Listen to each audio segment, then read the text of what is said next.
everyone, today I want to record something and it's about trying to remain focused, or how do you remain focused when life has become distracting. Now, what's just happened to me recently is I have a 92-year-old mum, and although she's an immensely capable individual and is still really bright, unfortunately she's had a fall, and she did so last Wednesday, which actually put her into A&E, and then annexed to A&E is something called the Acute Assessment Unit. She's been there until today, and it's taken that long to be able to determine how much of a break her right arm has taken, why it seems to have broken as opposed to have just landed hard, and the discovery that she's got osteoporosis and that's been somewhat untreated has exacerbated the shock for us as we've begun to calibrate as a family what this is now all going to mean. And I think there's a few tips that I want to send, if you like, or think about, which are important because they affect me and they affect you if this kind of personal, family, or even professional issue comes and gives you a right-handed curveball.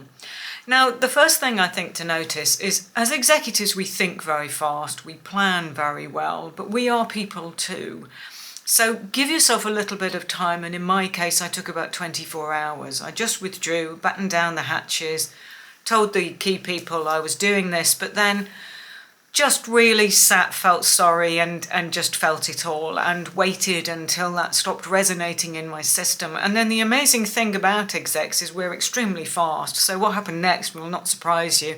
I helicoptered above, I started to plan, and I started to work out what we want to do. But actually the important thing is take a bite-sized chunk, don't think too far ahead. And also one of the advantages and virtues and play to your strengths is that we tend not to overthink. So that means we tend not to be too negative either, and that's a good thing. So I took a bite-sized chunk of time, which is the next 2 weeks, and it looks like she's now being placed in care, and she's going to be there for probably about a month while she attempts to recover to the best of her ability, both physically, her lower half, because that's obviously got weaker, she's been in bed quite a bit, but also her upper half, which would otherwise rely on her being able to push herself up off a chair.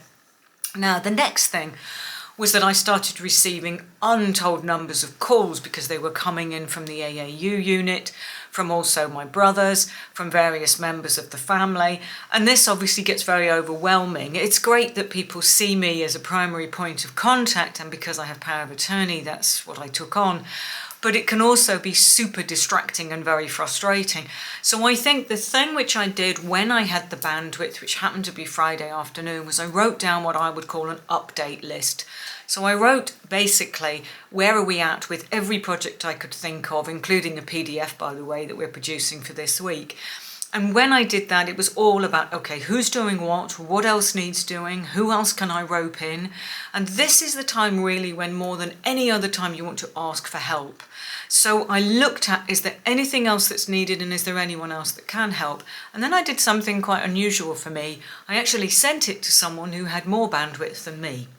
So I sent it to my marketing manager, and as of this morning I will also involve my PA with a greater than average number of items for her to do. Now, I sent it to my marketing manager because many of the projects are pertinent to him, but it meant that I could also follow up then this morning with, okay, I'm feeling unfocused again, I'm fielding calls again, can you remind me what's the primary thing you need from me this week? And by any other name, that would mean what have I got to focus on? He then pinged something back which gave me complete clarity. That lasers my focus. That's really useful. And then the next thing I think I recognised was, you know what? I'm not in control of everything. I'm not responsible for everything that happens.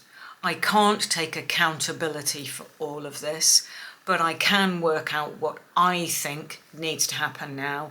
Then I need to spread the load.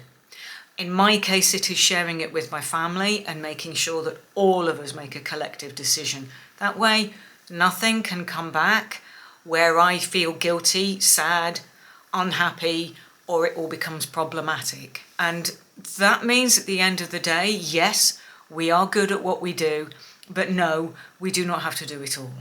So hope those have helped. Hope nothing like this happens to you. But if it is doing, try and have a think, use the tips, and take care. Bye for now.